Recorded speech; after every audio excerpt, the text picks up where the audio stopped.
새해가 밝았습니다. 벌써 한 주가 지났어요. 작년에 비해서 나이를 한 살씩 더 먹게 되었네요. 축하드립니다.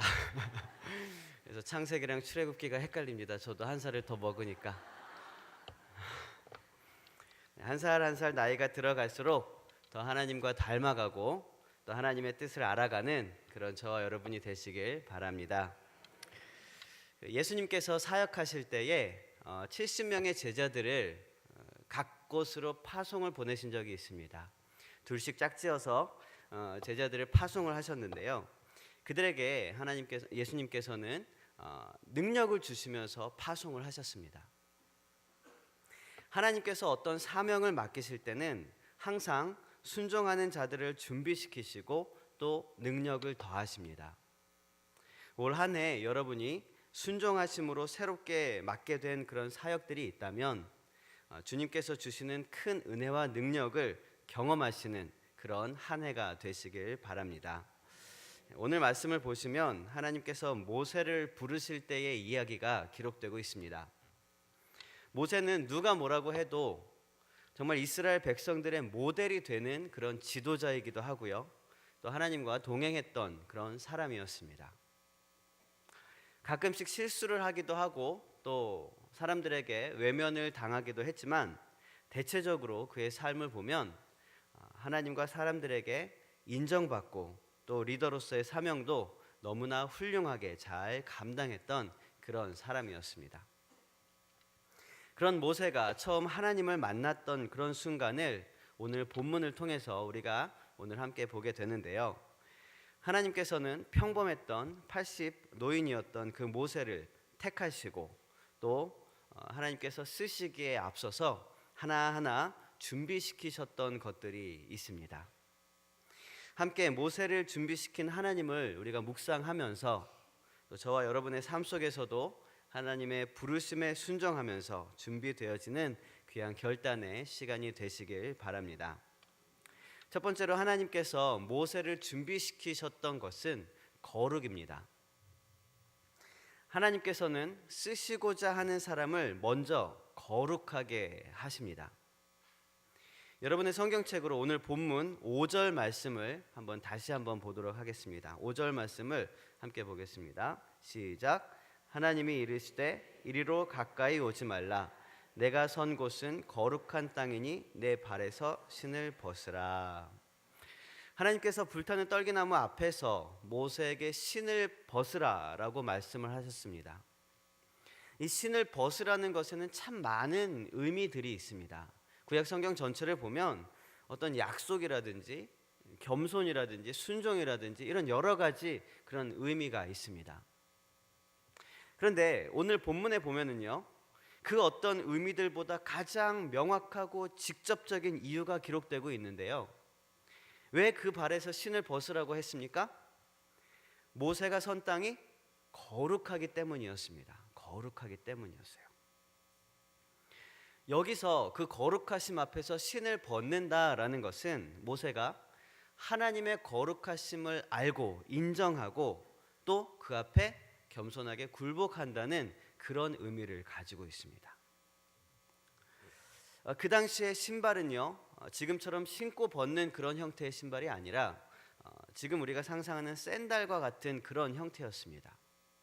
그래서 신을 벗는다는 단어를 원어로 보면은요, 발에 묶인 것을 푼다라고 더 강하게 의미가 기록되고 있습니다.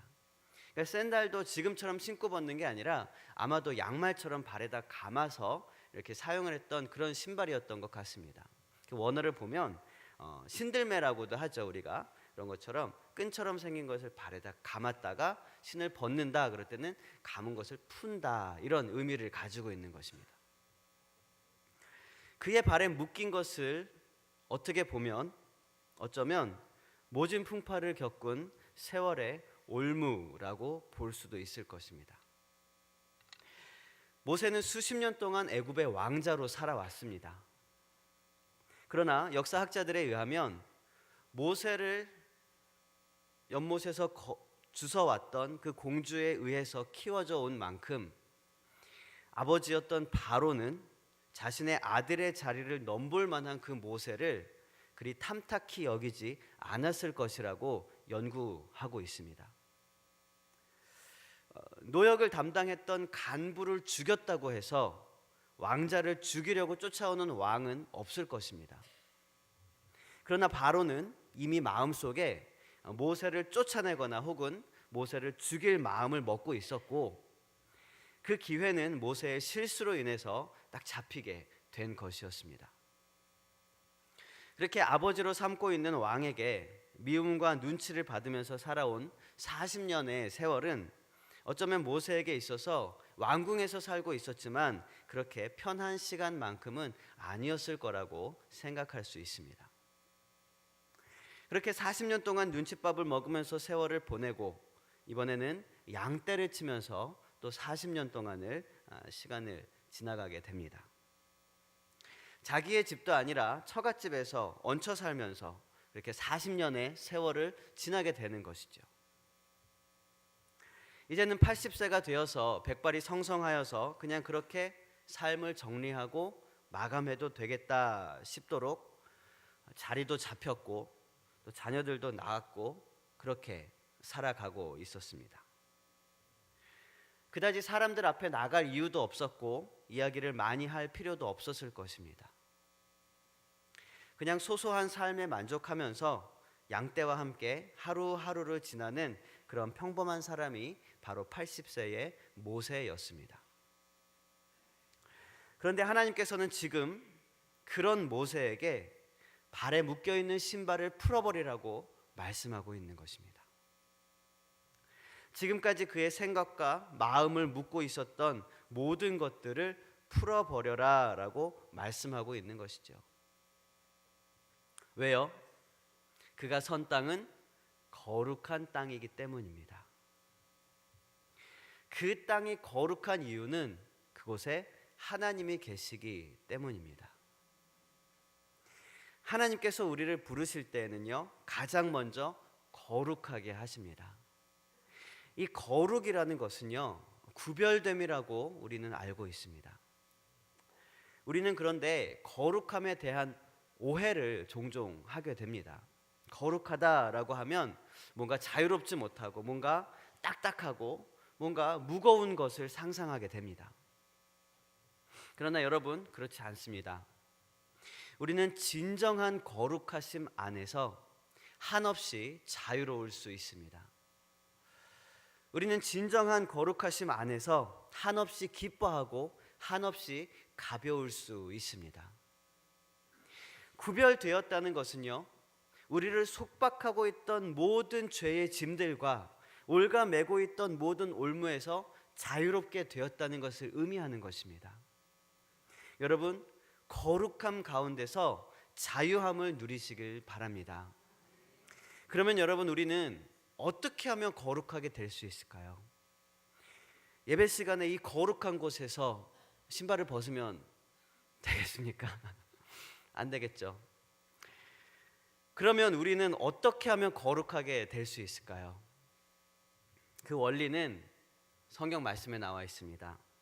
함께 디모데전서 4장의 말씀을 함께 읽어보겠습니다. 시작. 네. 그렇습니다. 우리는 하나님의 말씀으로 거룩하여집니다. 우리는 기도로 거룩하여지는 것입니다. 이 말씀과 기도가 우리를 거룩하게 하는 것입니다. 요한복음 17장의 말씀도 우리가 함께 읽어보도록 하겠습니다. 시작. 그 하나님의 말씀은 진리입니다. 그리고 그 진리가 우리를 거룩하게 합니다.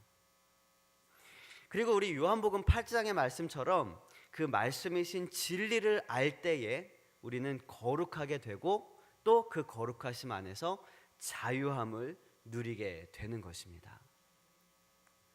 진리이신 하나님의 말씀으로 인하여 우리의 발을 묶고 있는 모든 매인 것들이 풀어지는 것입니다.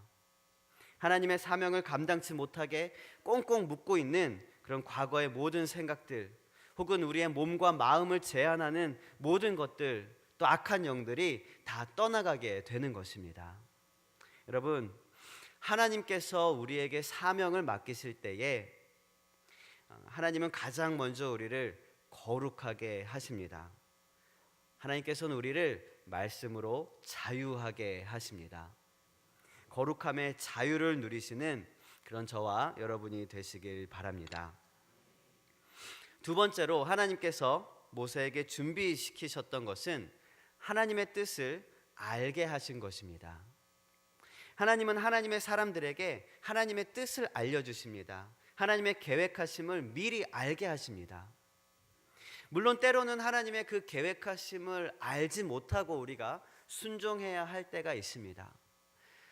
먼 미래는 알지 못하고 하나님의 뜻을 알지 못한 채 하나님께서 나에게 오늘 주시는 말씀에 이유도 모르고 순종해야 할 때도 있습니다. 하지만 대체로 하나님께서는 하나님의 사람들에게 하나님의 뜻을 숨기지 않으셨습니다. 오늘 모세에게 말씀하셨던 하나님의 계획은 무엇이었습니까? 7절부터 10절까지 기록되고 있는 말씀인데요, 결론은 출애굽을 시키겠다라는 것입니다. 그리고 출애굽에서 그치는 것이 아니라 젖과 꿀이 흐르는 땅 가나안 땅을 주시겠다라고 약속하셨던 그 말씀인 것입니다. 이것이 모세를 세우시고 모세를 불러내신 하나님의 계획이었고 하나님의 뜻이었던 것입니다. 그런데 자세히 보면은요, 이 계획하심 속에서 하나님께서 모세를 향하신 이 뜻 중에서 사실 모세가 할 일은 그렇게 많지 않았습니다. 8절 마지막에 보니까 하나님께서 가나안 땅으로 데려가려 한다라고 말씀하고 계시죠. 그리고 19절에도 보니까 애굽에서 인도하여 내게 하리라 라고 하나님께서 말씀하고 계십니다. 하나님께서 주도적으로 모든 계획들을 이루어내실 것이고 그 한 복판에다가 하나님께서 모세를 세우신다라는 것이죠. 그러니까 정확히 말하면 이것은 하나님의 계획이라기보다는 하나님의 약속인 것입니다. 그러면 모세가 할 수 있을 만한 일이 그렇게 많지 않은데 왜 하나님께서는 모세를 세우셨을까요? 모세는 이제부터 무엇을 하면 되는 것일까요? 12절 마지막에 보니까 하나님께서 모세를 보내신 증거를 너에게 주겠다라고 말씀을 하고 계십니다. 증거를 가진 자가 모세가 되는 것입니다. 증거를 증언해야 하는 자가 바로 모세가 되는 것입니다. 증거를 증언하는 사람이 누굽니까? 증인입니다. 하나님께서는 모세를 증인으로 세우길 원하신 것입니다. 이스라엘 백성들을 애굽에서 이끌어내고 가나안 땅에 들어가도록 하시겠다고 하는 그 계획이 우연히 일어난 것이 아니라 이스라엘 백성들의 어떤 능력이나 어떤 전투력 때문에 일어난 것이 아니라 철저한 하나님의 계획이었고 또 그것을 이루어 가신 분도 하나님이시라는 사실에 대한 증인으로 모세를 세운 것입니다. 여러분, 그렇다면 우리에게 알게 하신 하나님의 뜻은 무엇입니까? 우리를 부르시고 우리를 세우신 이유가 무엇이겠습니까? 모세처럼 우리를 부르시는 명확한 이유를 우리가 알고 있다면 우리는 훨씬 더 하나님의 말씀에 순종하기가 쉬울 것입니다. 여러분, 하나님께서 저와 여러분을 부르신 명확한 이유를 여러분은 알고 계십니까? 그것은 사실 모세의 부르심과 크게 다르지 않습니다. 우리를 죄된 세상 속에서 건져내시고 또 영원한 하나님의 나라를 바라보게 하시는 그 소망을 우리에게 주시는 것입니다. 그것이 우리를 향하신 하나님의 뜻인 것이지요. 그리고 마찬가지로 우리는 그 모든 하나님의 계획의 증인이 되어야 합니다. 그 모든 계획을 하나님께서 친히 계획하시고 친히 이루어내고 계시기 때문입니다. 그리고 하나님께서 우리를 먼저 부르셔서 말씀하시는 거죠. 잘 봐라, 내가 이렇게 할 거다. 그리고 그렇게 이루어지는 것들을 우리가 바라보면서 이 모든 것이, 이 열방의 복음화가, 이 세상의 모든 민족이 다 주님의 것임을 고백하고 증언하는 것이 우리의 역할인 것입니다. 땅끝까지 이르러 주님의 증인이 되라는 명령을 우리는 기억합니다. 하나님께서 계획하시고 이루신 그 많은 역사의 증인으로 살아가는 그런 저와 여러분이 되시길 바랍니다. 창세기에 보면 하나님께서는 소돔과 고모라를 무너뜨리시기 전에 아브라함과 거기에 대한 말씀을 나누셨습니다. 내가 내 벗 아브라함에게 이 계획을 숨기겠느냐라고 말씀하시면서 소돔과 고모라에 대한 이야기들을 나누시죠. 전지전능하신 하나님께서 우리와 계획을 나누시는 또 하나의 이유가 있다는 것입니다. 그 또 하나의 이유는 우리와 동역하길 원하신다는 것입니다. 우리가 어떻게 하나님과 동역할 수가 있겠습니까? 바로 기도입니다. 아브라함이 소돔과 고모라 성의 멸망을 두고 어떻게 기도하였습니까? 우리가 잘 알고 있죠. 의인 50명이면 멸망하지 않겠습니까? 45명이면은요, 40명이면요, 30명, 20명, 10명만 있으면 어떻겠습니까? 이것은 우리가 하나님 앞에서 기도하며 중보하는 그런 아브라함의 기도라고 우리가 볼 수가 있습니다. 모세는 어땠습니까? 이스라엘 백성들이 광야를 헤매고 또 가나안 땅에 들어가서도 여러 전쟁과 위기 앞에 섰을 때에 또 그들이 우상을 숭배하고 하나님을 멀리 떠나서 하나님의 진노 앞에 섰을 때에 모세가 하나님 앞에 어떻게 기도하였습니까? 하나님의 말씀, 곧 이스라엘 백성들을 애굽에서 인도하여 내서 가나안 땅에 데려가겠다고 약속하신 오늘의 이 약속의 말씀을 붙들고 하나님 앞에 모세는 기도하고 있었던 것입니다. 여러분, 하나님께서 우리에게 그 뜻을 미리 알려주시고 그 계획을 우리에게 알게 하시는 이유는 우리가 그 약속의 말씀을 붙들고 기도하길 원하시기 때문입니다. 여러분, 기도의 능력을 믿으십니까? 여러분, 기도의 힘을 믿으십니까? 우리가 기도하지 않을 때 영적인 세상에서 무슨 일이 일어나는지를 알고 있다면 우리는 기도할 수밖에 없을 것입니다. 여러분, 하나님께서 알게 하신 것을 가지고 증인으로서 증언하면서 또 기도로서 동역하면서 하나님께서 맡기신 사명을 잘 감당하는 그런 저와 여러분이 되시길 바랍니다. 마지막 세 번째로 하나님께서 모세에게 준비시키셨던 것은요, 동행하시겠다는 약속을 주셨다는 것입니다. 함께 하시겠다는 약속을 하셨다는 거예요. 12절의 앞쪽 부분만 한번 읽어보도록 하겠습니다. 시작. 하나님이 이르시되 내가 반드시 너와 함께 있으리라. 아멘. 너와 함께 있겠다.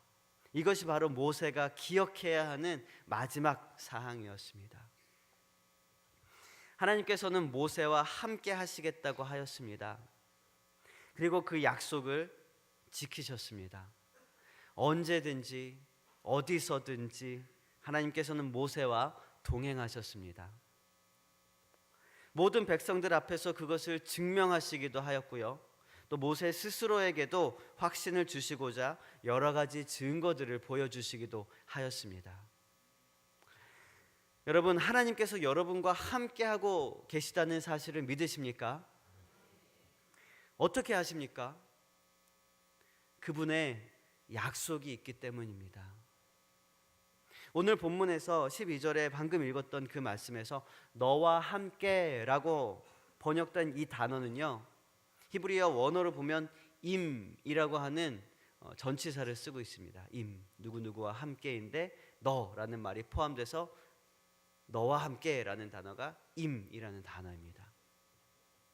그런데요, 이 단어는요, 이 단어 그대로 하나님이라는 뜻의 엘이라는 단어와 합쳐져서 이사야 7장에서 사용되고 있습니다.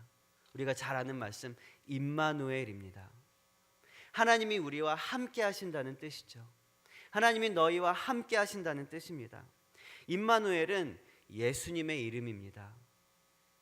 모세에게 함께 하시겠다 말씀하신 그 하나님께서는 마태복음의 가장 처음과 가장 마지막을 보면 우리와 함께 하시겠다는 약속으로 거듭거듭 우리 앞에 말씀하고 계신 것입니다. 여러분, 하나님께서 우리와 함께 하신다고 말씀하고 계십니다. 약속하고 계십니다. 동행하시겠다 말씀하고 계신 거예요. 출애굽기 33장에 보시면 하나님께서 패역한 이스라엘 백성들을 보시면서 너희들끼리 가나안 땅에 들어가라. 난 안 들어가겠다. 난 너희와 같이 안 가겠다. 너희들 그냥 가고 싶은 대로 가라. 그냥 너희들 젖과 꿀이 흐르는 그 가나안 땅으로 들어가라. 나는 안 가겠다. 이렇게 말씀하신 적이 있어요. 그러나 여러분, 하나님과 함께하지 않으면 그곳이 젖과 꿀이 흐르는 땅이라 할지라도 그곳은 생명이 없는 땅입니다. 그러나 하나님과 함께한다면 그것이 척박한 광야라 할지라도 그곳은 생명의 나라이고 하나님의 도성이 되는 것입니다. 여러분, 하나님께서 우리에게 사명을 맡기실 때 우리와 함께 하시겠다라고 말씀하셨습니다. 여러분, 새해에 속장님이 되셨습니까? 권사님이 되셨습니까? 팀장님이 되셨습니까? 어떤 직분을 맡으셨습니까? 새로운 사역들을 맡게 되셨습니까? 혼자 하는 것이 아닙니다. 하나님께서 모세에게 말씀하신 것처럼 너와 함께 하겠다라고 말씀하셨습니다. 여러분, 혼자 가지 마시길 바랍니다. 하나님과 동행하시길 바랍니다. 하나님의 인도하심에 귀를 기울이고 하나님이 가시는 그 길을 따라가시길 바랍니다. 그것이 결국은 생명의 길이고 평안의 길이고 또 은혜의 길이기 때문입니다. 말씀을 정리하겠습니다. 떨기나무 사건 이후로 모세가 바뀐 것은 하나도 없었습니다. 그는 떨기나무에서 하나님을 만난 다음에 다시 양떼를 몰고 동일하게 백발로 동일하게 지팡이를 짚고 돌아섰습니다. 그러나 이제 그는 이전의 모세가 아니었습니다. 하나님의 소명을 받았기 때문입니다. 이스라엘 백성들을 애굽에서부터 인도하여 낼 영적 지도자 모세가 된 것입니다. 창세기 46장에 보시면 이미 야곱이 애굽에 내려갈 때부터 하나님께서는 다시 그곳에서 나올 것을 계획하고 계셨습니다. 이것은 오늘 본문을 읽었던 말씀보다 200년이 앞서 있는 상황이에요. 그리고 이미 그때부터 그의 백성과 함께 할 것이다 라고 약속하고 계신 것입니다. 여러분, 우리가 아직 준비되지 못했다 할지라도 하나님께서 준비해 놓으셨습니다. 우리가 아직 부족하다 할지라도 하나님께서는 이미 수백 년 전부터 수천 년 전부터 우리의 사명을 준비해 두시고 또 우리를 그 최고의 타이밍에 그 사역의 자리로 초청하신 것입니다. 우리와 함께 하시는 그 하나님을 우리가 날마다 경험할 수 있는 그런 기회를 우리에게 주신 것입니다. 우리가 무슨 자격이 있어서 하나님 앞에 설 수 있겠습니까? 우리가 뭘 잘한다고 하나님의 맡겨주신 사명을 감당할 수 있겠습니까? 사실 거룩하게 하시는 분도 하나님이시고요, 그 뜻을 계획하시고 이루어 가시는 분도 하나님이십니다. 그리고 함께 하시겠다 말씀하신 그분도 바로 하나님이십니다. 요한복음 15장에 보면 하나님은 포도나무요 우리는 가지라고 하셨습니다. 여러분, 우리는 하나님과 함께 하지 않으면 아무것도 할 수가 없습니다. 맡겨진 사역을 더 잘 감당하는 길은 더 하나님만 향하는 것밖에 없습니다. 포도나무에서 포도가지에서 열매를 많이 맺게 하기 위해서 하나님께서는 그것을 깨끗하게 하시겠다 말씀하셨습니다. 우리가 정결한 마음으로 하나님만을 바라볼 때 하나님께서는 우리의 삶 속에 또 우리에게 맡기신 그 모든 사역 속에서 하나님께서 기뻐하시는 풍성한 열매를 맺게 하실 것입니다.